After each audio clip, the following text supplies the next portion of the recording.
Padre Celestial, quiero pedir que tú me ayudes en la predicación de la palabra, que tu Santo Espíritu me use, que mis hermanos solo escuchen lo que tú quieres que ellos oigan, y a ellos, Señor, darles un corazón dispuesto, una mente abierta y una disponibilidad para la obediencia que solo tú puedes dar. Padre, también quiero rogarte muy especialmente por Sebastián y Dayana. Quiero encomendarlos una vez más en tus manos y pedirte que nunca les faltes. Que ellos no olviden nunca que contigo es posible mantener el matrimonio. Sin ti es imposible. Ayúdalos siempre, Señor, y provéeles todo lo que necesitan. A Laurita, Señor, dale humildad. Dale, oh Dios, el deseo y la gracia para permanecer en tus caminos. Si le concedes la gracia de ser famosa, que nunca olvide que depende de ti. Ayúdala siempre, ayúdala. A Paula Andrea, Señor, a mi Tintico, por favor no la abandones, no la dejes. Manténla en tus caminos. Dale a Zaida la sabiduría, la tenacidad, el amor para guiarla, para bendecirla con tu gracia, con tu palabra, con tu amor. Y a Ricardo, a mi hermano querido, a Florecita,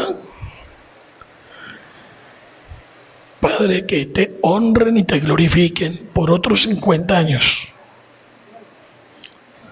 Que los bendigas, que los ayudes hasta que la muerte los separe.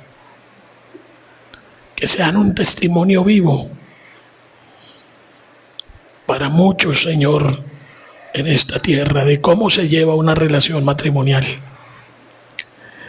Te pido, Padre, que concedas los deseos de su corazón y que los ayudes en todo. En el nombre de Cristo Jesús. Amén. Amén. Y también estoy muy contento por la reunión ayer con los maestros de escuela dominical.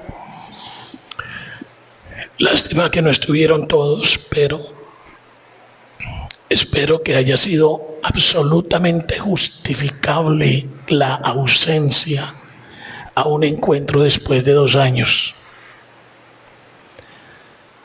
Espero que mis líderes hayan agendado el miércoles,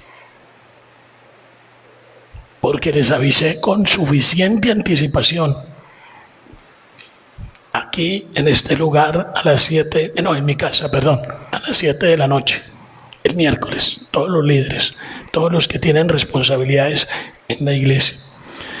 Y ahora vamos a tener un bautismo. Le voy a rogar el favor a mi hermano Jacir y a la hermana que quiere el bautismo, que pasen aquí al frente. Hermano Ricardo, acompáñenos como anciano. Hermano John, haga acto de presencia aquí, sea testigo de este bautismo.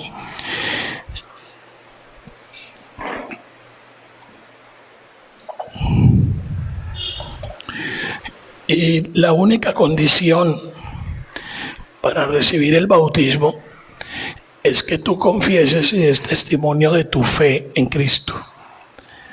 Cuando nosotros nos bautizamos, estamos dando un testimonio cósmico, estamos dando un testimonio a los ángeles, a los demonios, a los hombres, a todo el universo, de que le pertenecemos a Cristo, somos de Cristo. ¿Cómo te llamas? Paola.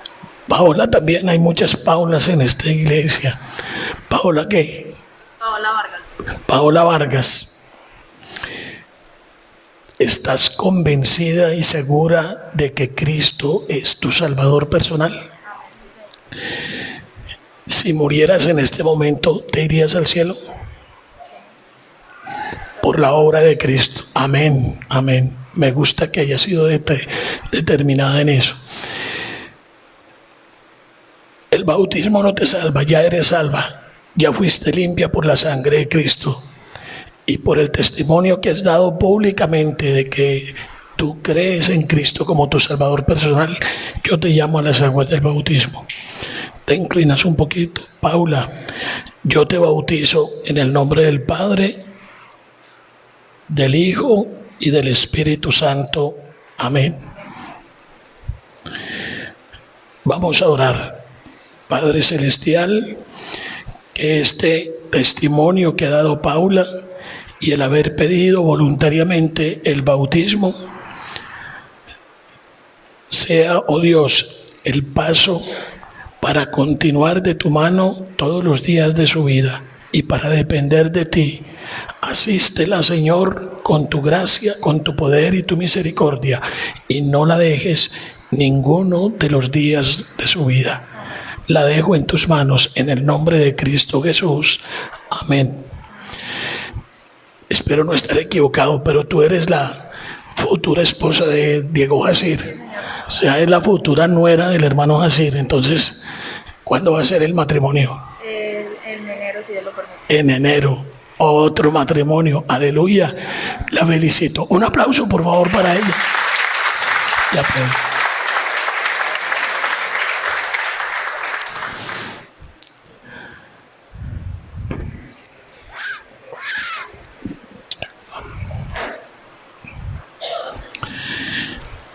Y ahora vamos a la palabra de Dios. Y hemos estado básicamente en la segunda carta a Timoteo. Pero como suele pasar con mis sermones, vamos de aquí para allá a través de toda la Biblia. Pero la idea es cómo Pablo tenía en la palabra de Dios todo el fundamento de su ministerio. Le da a Timoteo unas instrucciones precisas, por eso es una carta pastoral, aunque también es personal. Le da a Timoteo, su discípulo amado, todas las instrucciones necesarias para seguir en el ministerio y lo motiva para que continúe en el ministerio.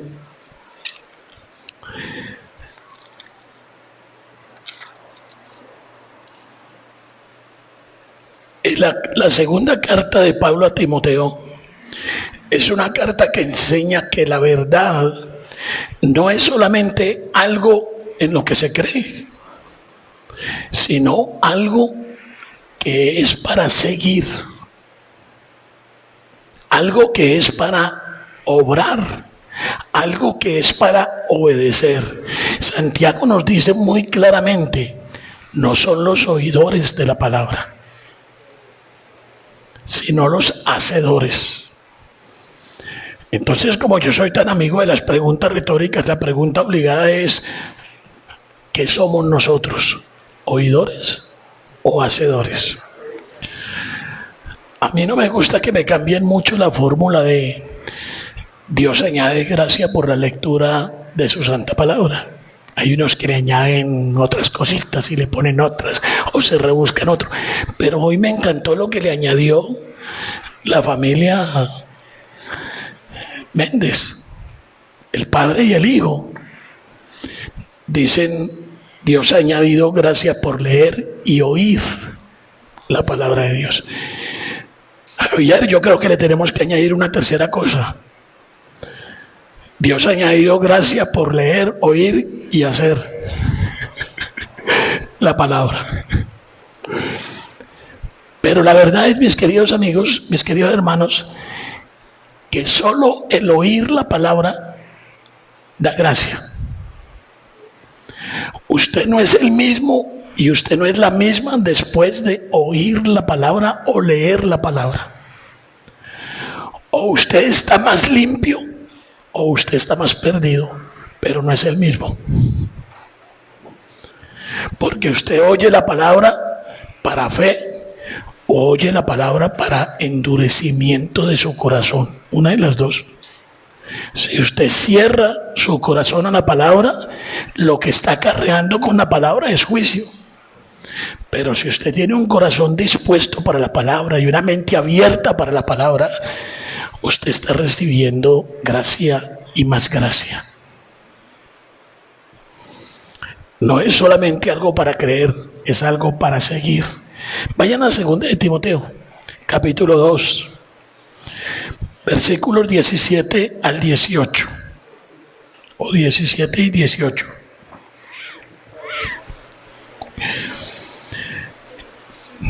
Este es el caso de una persona que no, o de unas personas que no oyeron ni hicieron la palabra. Dice así el versículo 17, dice, y su palabra carcomerá como gangrena. Oigan bien todo lo que hace la palabra. Y su palabra carcomerá como gangrena, de los cuales son Himeneo y Fileto, que se desviaron de la verdad, diciendo que la resurrección ya se efectuó, y trastornan la fe de algunos. Tengan mucho cuidado en la manera como oyen la palabra, en la manera como la leen. Hay un gran peligro en racionalizar las escrituras. ¿Qué quiero decir cuando digo racionalizar? No estoy diciendo razonar, estoy diciendo racionalizar. Es decir, buscarle una razón a la escritura que no tiene. Y hay mucha gente que acomoda la Biblia a su vida y no su vida a la Biblia.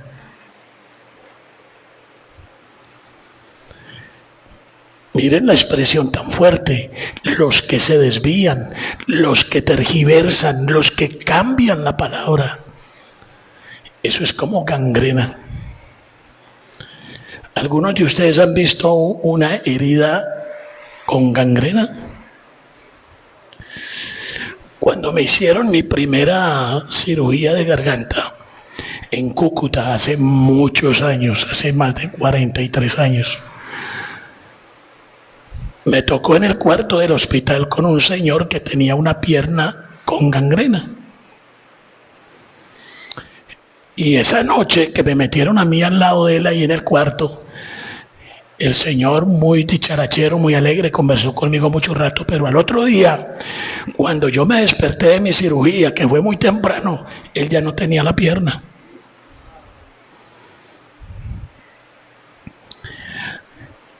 El desvío de la palabra, la tergiversación de la palabra, la mala racionalización de la palabra es como gangrena. Te perjudica enormemente. No podemos desviarnos de la verdad. No podemos negar las verdades de la Biblia. No podemos condicionarlas. Dios habla, nosotros obedecemos. Esa es nuestra actitud y esa debe ser nuestra actitud. ¿Cuál es el oficio del pastor y de los ancianos que predican? ¿Por qué Dios le dio a la iglesia dones en los pastores y en los ancianos? Porque ellos están puestos para edificar a los creyentes. El oficio mío principal es edificarlos a ustedes. Esa es la razón de mi pastorado. Vayan a Efesios capítulo 4.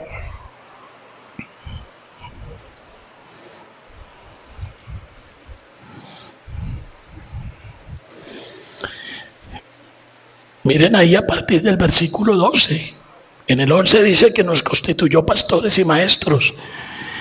En el 12 dice para edificar a los santos, a fin de que ellos aprendan a edificar a otros y todo el cuerpo crezca,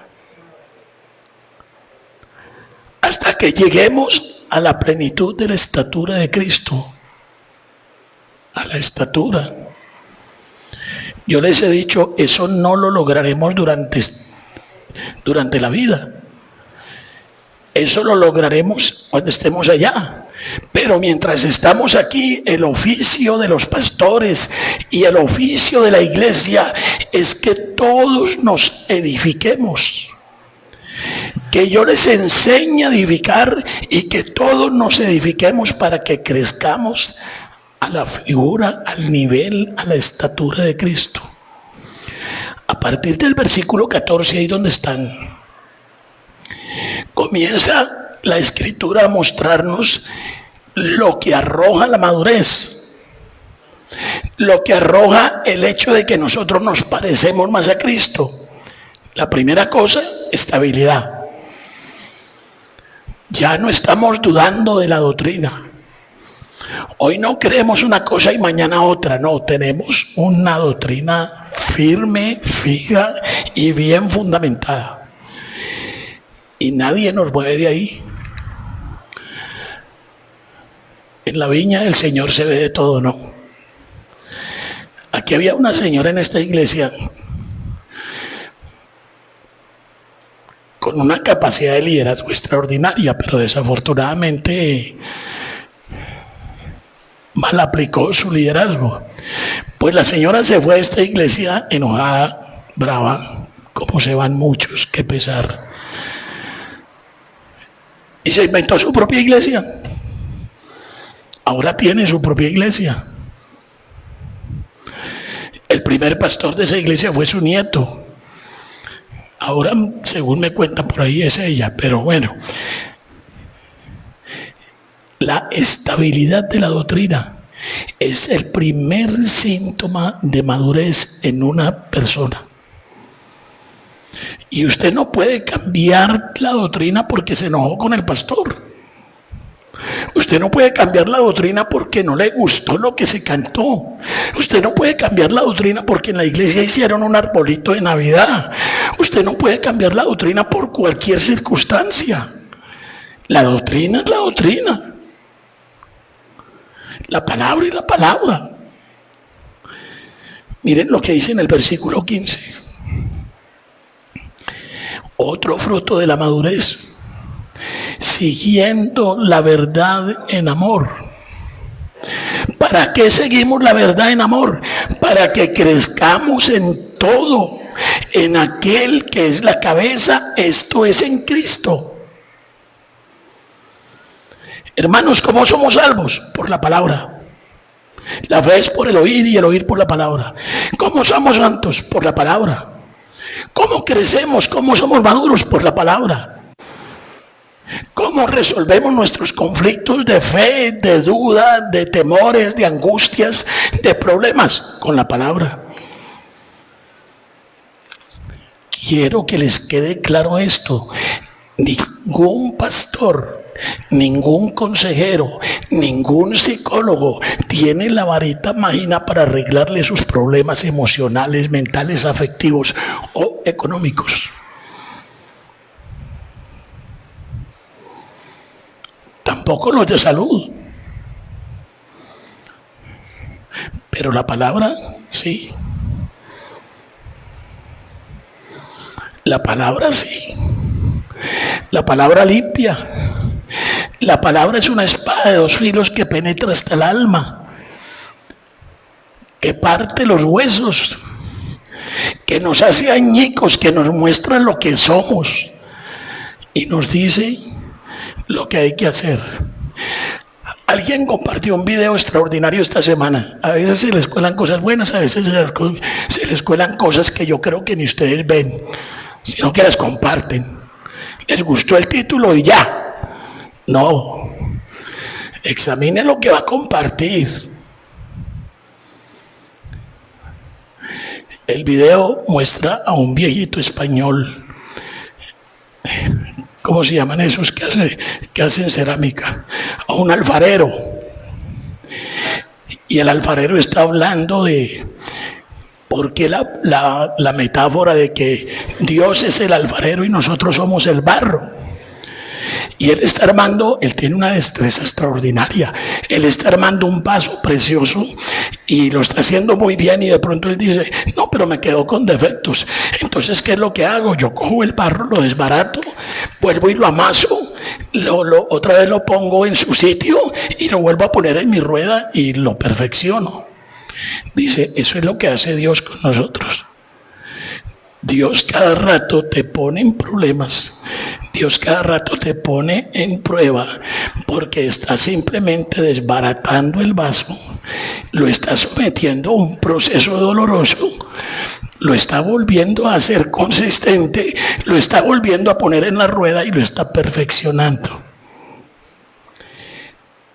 ¿Cómo lo hace? Con la palabra. No es el empuje del pastor. No es que el pastor esté chuzando a toda hora para que usted venga a culto, para que ore, para que estudie, para que haga el devocional. No. Es Dios. Es la palabra. Si la palabra no te mueve, estamos perdiendo el tiempo.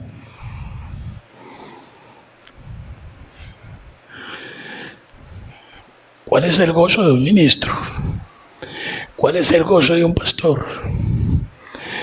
Cuando ve a sus ovejas andar en la verdad, caminar en la palabra, ser sumisos a la palabra, cuando se acercan a la palabra con humildad, cuando reconocen su necesidad, cuando muestran que dependen de la palabra para todo, porque la palabra es suficiente. La palabra es suficiente. Miren lo que dice en Tercera de Juan, capítulo 1, versículo 4. Tercera de Juan, ahí antesito de Apocalipsis. Antes de Judas. Versículo 4. Juan 1:4. Dice, no tengo yo mayor gozo que este, el oír que mis hijos andan en la verdad. Como al contrario, no hay tristeza más profunda para un padre o para un pastor que oír que sus hijos andan en rebeldía.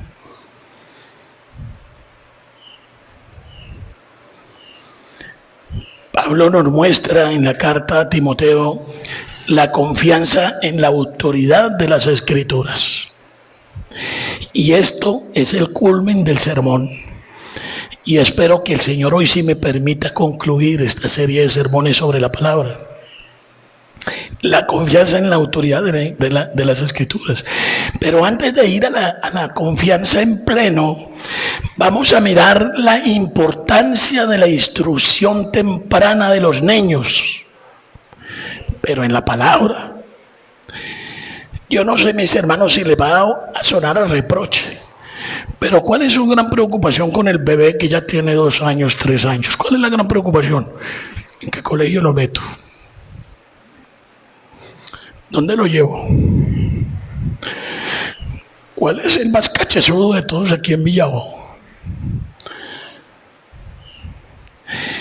Cuando los padres se preguntan ¿a qué año, en qué época, en qué momento inicio la instrucción bíblica de mi hijo?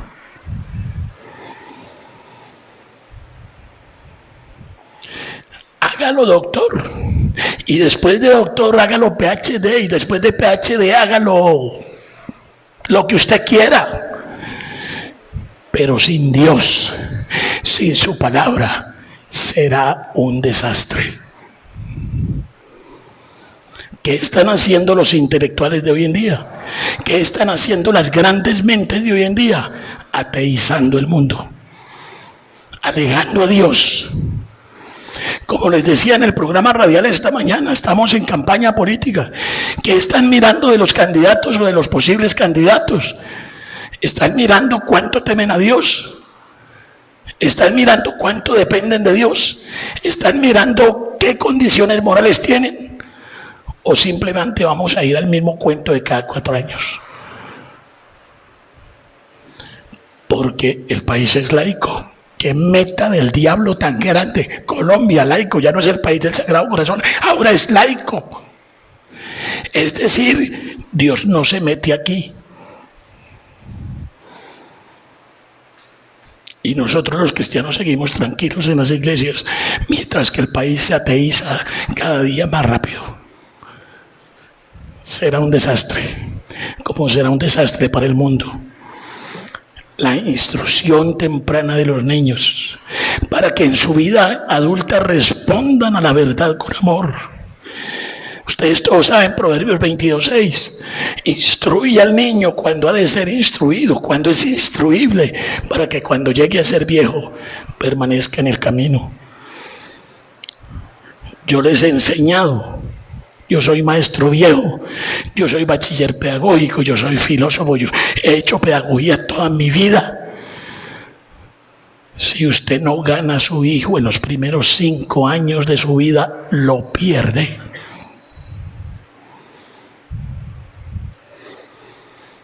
O lo pone en peligro. Haz que tu hijo a los 2 años te tenga miedo. No escuche los psicólogos. Haz literalmente que tu hijo a los 2 años te tenga miedo. Que a los 5 te obedezca. Que a los 10 te respete y a los 18 te ame.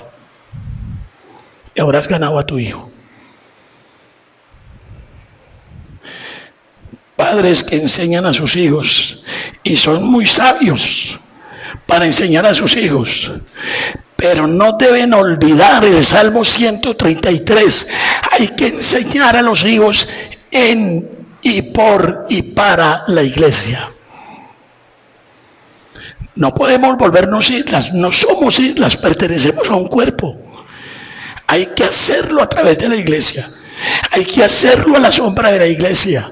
Hay que hacerlo con la iglesia. Porque ¿qué dice el Salmo 133? Yo les he dicho, unan el 1 con el 3. Mirad cuán bueno y cuán delicioso es habitar los hermanos juntos en armonía, porque allí envía Jehová bendición y vida eterna. ¿Lo creen o no lo creen? ¿Es palabra de Dios? ¿Por qué se alejan de la iglesia? ¿Por qué dejan los materiales? ¿Por qué nos ven tan poquita cosa? ¿Por qué rompen la comunión? Es en la iglesia donde Dios manda bendición y vida eterna. No pueden darse el lujo de estar criando a sus hijos lejos de la iglesia.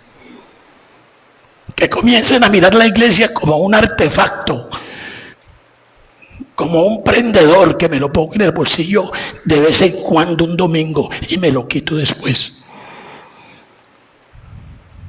¿Somos familia o no somos familia?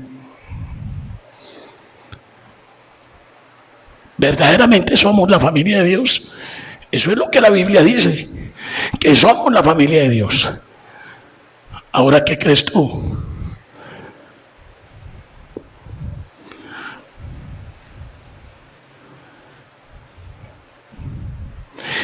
Pablo le decía a Timoteo en su segunda carta, capítulo 3, le decía, pero persiste tú en lo que has aprendido y te persuadiste sabiendo de quién has aprendido. Oiga lo que dice en el versículo 15, dice, y que desde la niñez has sabido las sagradas escrituras, las cuales te pueden hacer sabio sobre la salvación por la fe que es en Cristo Jesús. ¿Y saben Timoteo de quién había aprendido el evangelio? Primero de la abuela. Loida se llamaba. Y después de su madre. Y ahora Pablo recoge todo eso y dice, hay un gran fortín en ti, porque desde pequeñito conoces las escrituras. Queridos hermanos, les habla un papá de muchos años. Y hoy estoy sufriendo con mi hija mayor terriblemente. Pero yo les quiero decir una cosa. Es muy diferente hablar con un hijo incrédulo a hablar con un hijo que tiene la palabra en el corazón. No necesitas quitarte la correa. Tú abres la Biblia, le das un versículo y ya está llorando. Ya está llorando. porque lo has educado, lo has levantado, lo has criado en el temor de Jehová. Pero hablar con un hijo incrédulo o con una hija incrédula es terrible. Tienes que ponerte las manos atrás porque hay momentos en que quisieras torcerle el mascadero.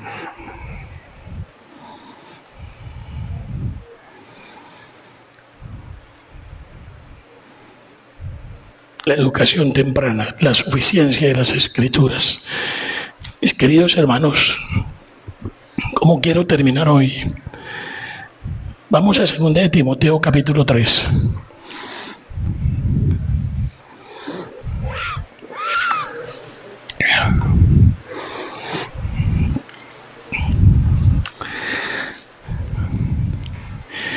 Porque quiero que el Espíritu Santo escriba en sus corazones sobre la autoridad de la palabra.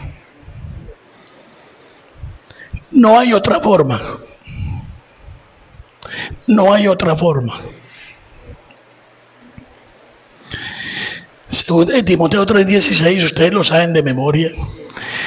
Toda la escritura es inspirada por Dios. Paremos ahí. Inspirada. En el griego dice soplada. La palabra de Dios fue dada por el aliento del Espíritu Santo. En estos momentos, el Espíritu Santo está soplando aquí. Palabra. Sin perder Timoteo, mejor yo les recuerdo para que no vayan. Pero en Génesis capítulo 2, versículo 7 dice: entonces Jehová Dios formó al hombre del polvo de la tierra y sopló en su nariz aliento de vida. Si ustedes recuerdan al profeta Ezequiel, el profeta Ezequiel tiene una visión de un valle de huesos. Y ustedes ven cómo Dios lo guía en la visión y le dice: voy a ponerle carne a estos huesos. ¿Y cómo los levanta? Pues nosotros éramos los huesos. Y nos levantó y nos puso carne y nos dio hálito de espíritu. Nos sopló el espíritu para que nos pudiésemos levantar y ser sus hijos. Coherederos con Cristo, redimidos por la sangre del Señor. Pero hubo el poder de la palabra en esos momentos.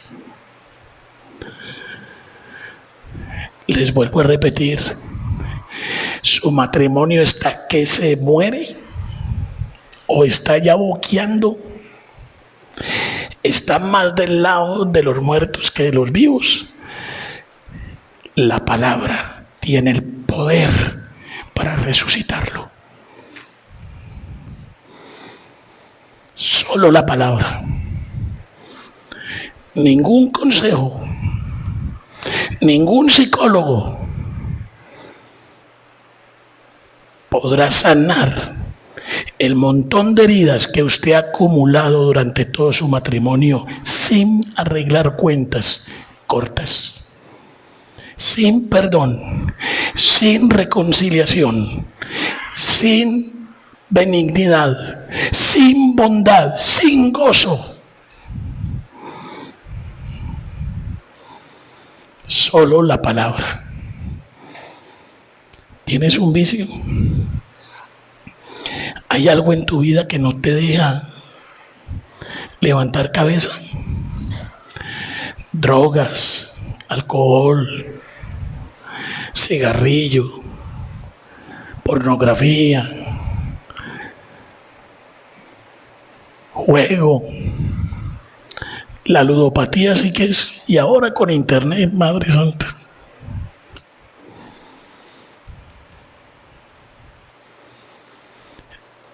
Lo único que te puede sanar de tus vicios es la palabra de Dios. Nada más. Capítulo 15 de San Juan. Cristo es el árbol, Cristo es la vid, nosotros somos las ramas y el Padre es el hortelano. ¿Y qué es lo que usa el hortelano para arreglar y limpiar sus plantas y sus ramas? La palabra.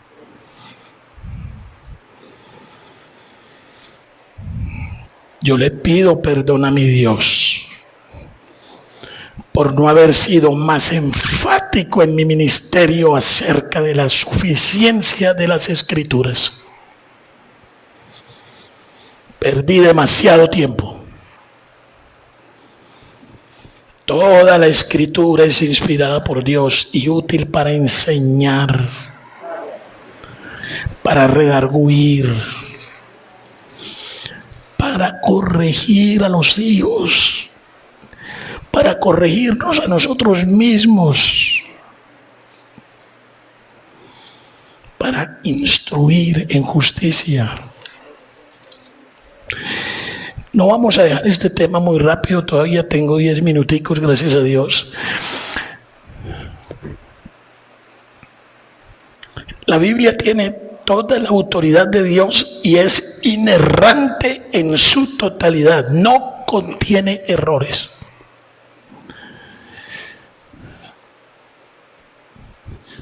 No pierdan Timoteo, pero vayan a Mateo 5.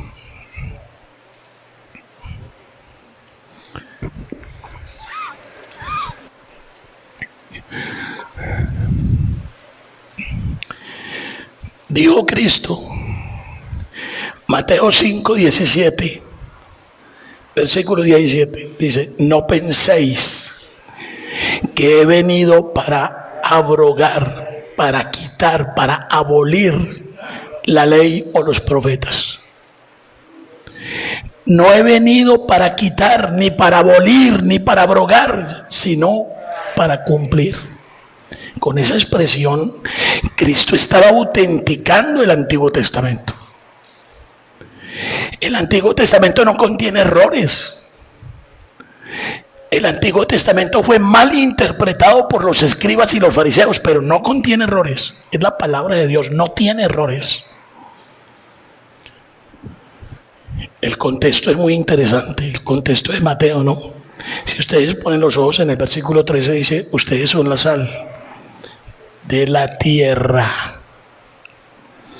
no de Villavo, Villavo incluido, pero de la tierra. Así los que están pensando irse del país porque le temen a muchas cosas, donde vayan son sal. Si ustedes le ponen la mirada al 14, dice: vosotros sois la luz del mundo. Si ustedes le ponen los ojos al versículo 16, así alumbre vuestra luz delante de los hombres, para que vean vuestras buenas obras y glorifiquen a vuestro Padre que está en los cielos.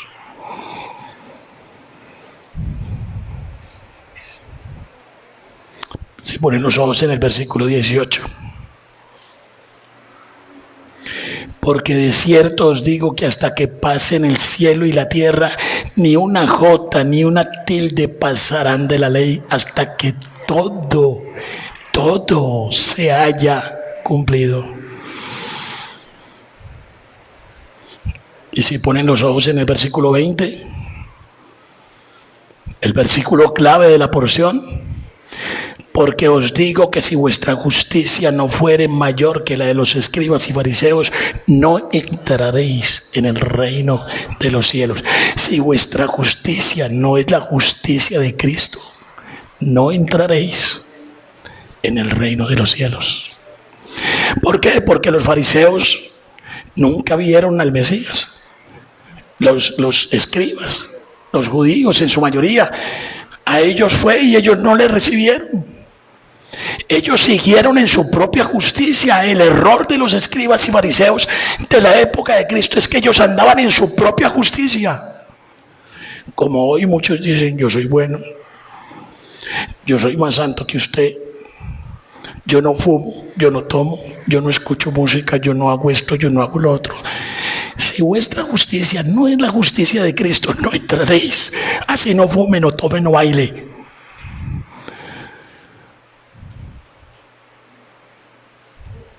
La justicia tuya tiene que ser superior a la de los fariseos y de los escribas. De lo contrario no entraréis. ¿Y cómo vas a comprender todo eso? La palabra. La palabra.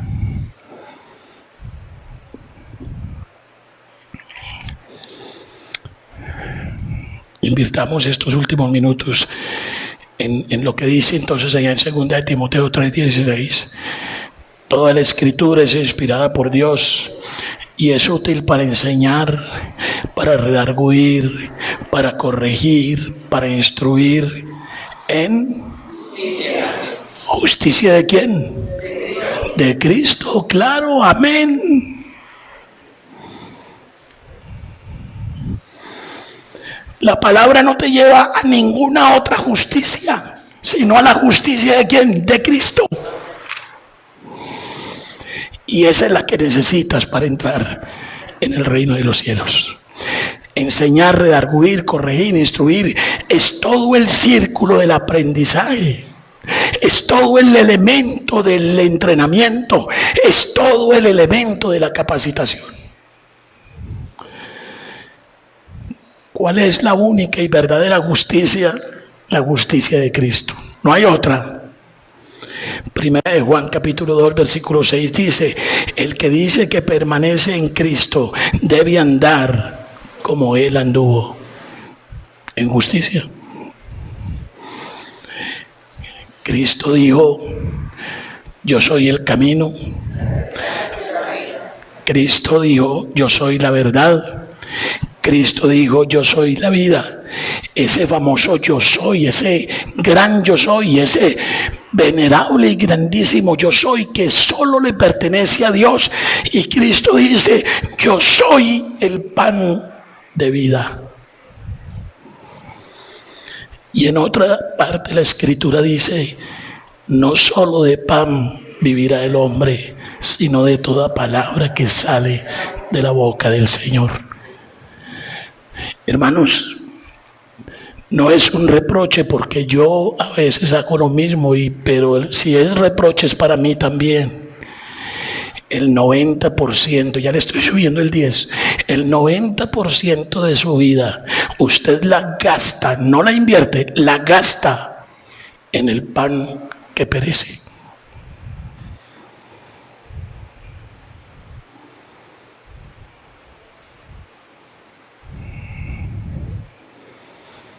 Cristo es el pan de vida.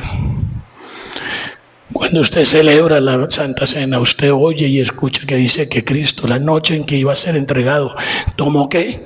Pan.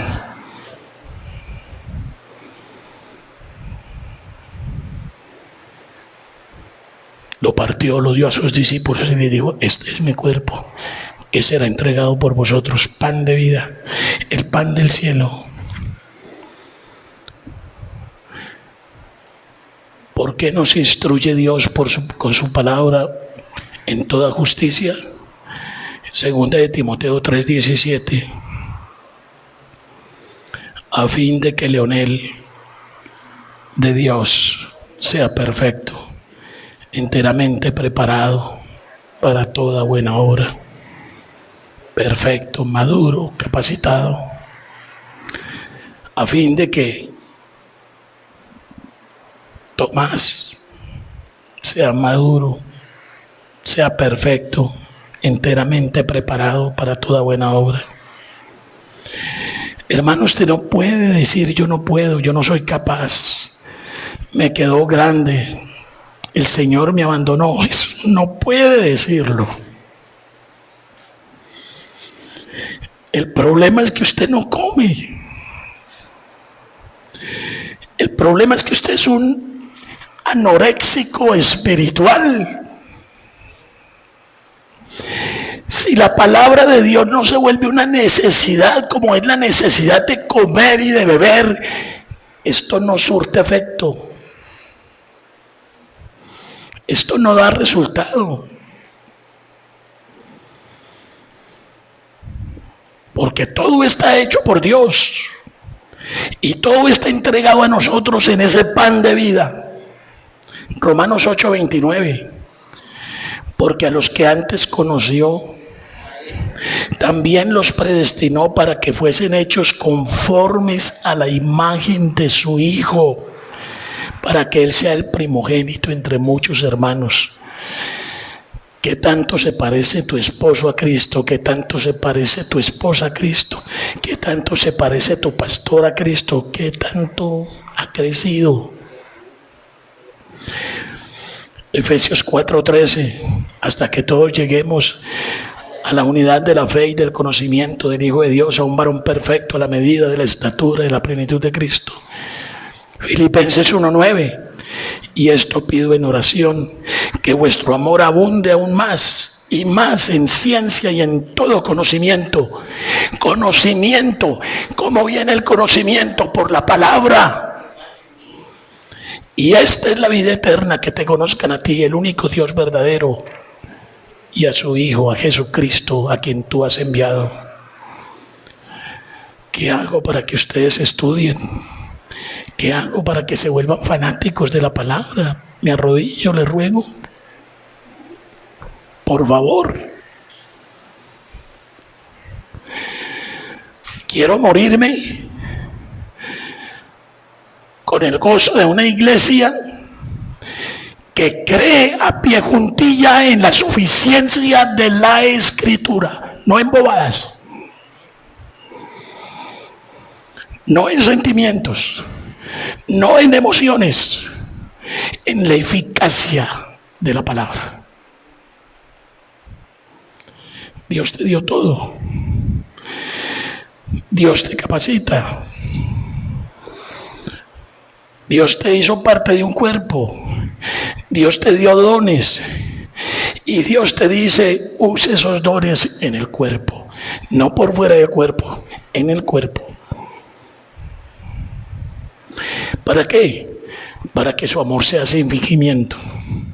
Ayer les decía yo a los maestros de escuela dominical, amo los niños de la iglesia. Los amo, los amo. Fulanita quiere ser maestra de escuela dominical. Ay, no tengo tiempo. Ese amor es fingido. Eso no es amor sin fingimiento. Todo amor tiene sacrificio. Todo amor tiene una cuota que pagar. Lean 1 Corintios 13 y métase en la definición del amor en la cabeza. No son emociones, no son sentimientos, no son mariposas, no es nada. Es acción. Es obediencia. Si me amáis, guardad mis mandamientos. Si me regalan 2 minutos, termino. Porque ya el tiempo ya no es mío. Capacitados por la palabra y por medio del Santo Espíritu. Y ustedes conocen cuál es el fruto del Espíritu Santo, que es amor, gozo, paz, paciencia, benignidad, bondad, fe, mansedumbre, templanza. Contra tales cosas no hay ley. ¿Y dónde está el termómetro para leer el fruto del Espíritu Santo en su vida? En su casa, en su matrimonio. La señora Ivette está muy atenta al sermón y está aprobando lo que yo digo y dice así, pero ¿será que John puede ver en ella el amor, el gozo, la paz, la paciencia, la benignidad, la bondad, la fe, la mansedumbre y la templanza? ¿Y será que Ivette puede ver en John lo mismo? Si ustedes quieren un termómetro infalible para medir la medida del fruto del Espíritu Santo en su vida, pregúntele a su cónyuge. El cónyuge tiene que ser sincero. No le vaya a preguntar cuando están con una copa de vino delante y con velitas encendidas y un pavo en el horno. No. Pregúntele espontáneamente mientras van para el trabajo o mientras están barriendo la casa. ¿Eres gozosa? ¿Tienes gozo en el matrimonio? tienes paz, tienes paciencia, tienes bondad, tienes benignidad. Buen termómetro. Finalmente, hermanos, con toda la armadura de Dios, mire Efesios 6, y vayan a Efesios 6 y vamos a terminar ya, rapidito.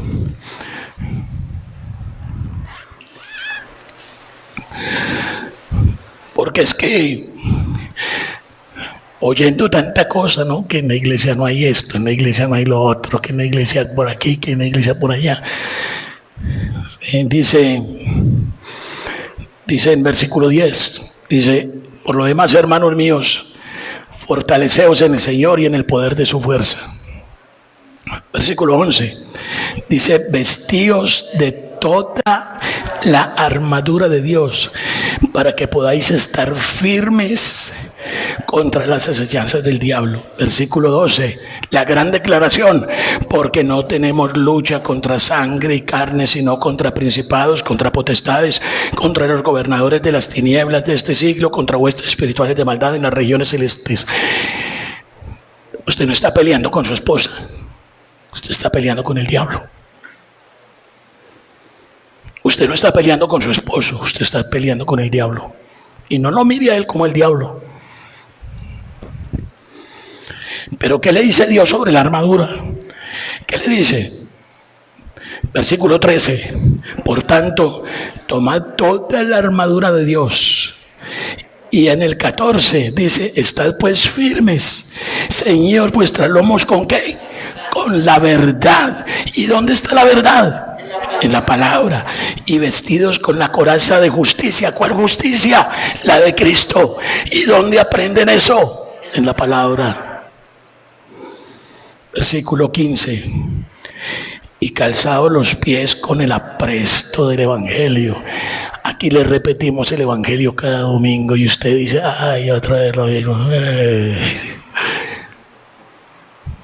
¿Por qué? Porque usted tiene que estar calzado en sus pies para caminar en la vida cristiana con el apresto del Evangelio. ¿Y qué es el Evangelio? Palabra de Dios. Sobre todo, versículo 16, tomad el escudo de la fe, con que podáis apagar todos los dardos del fuego del maligno. La fe, escudo de la fe. La fe es por el oír, y el oír por la palabra de Dios. Versículo 17, ojalá que no lo olviden nunca. Dice, y tomad el yelmo. El yelmo es el casco, ¿no? El casco de la salvación. Y la espada del Espíritu, que es la palabra de Dios. Y luego sigue la oración. Hermanos, la gran conclusión, el verbo se hizo carne, la palabra se hizo carne. La palabra es Cristo.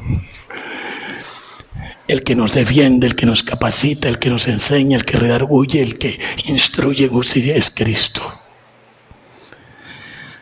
Amen la palabra.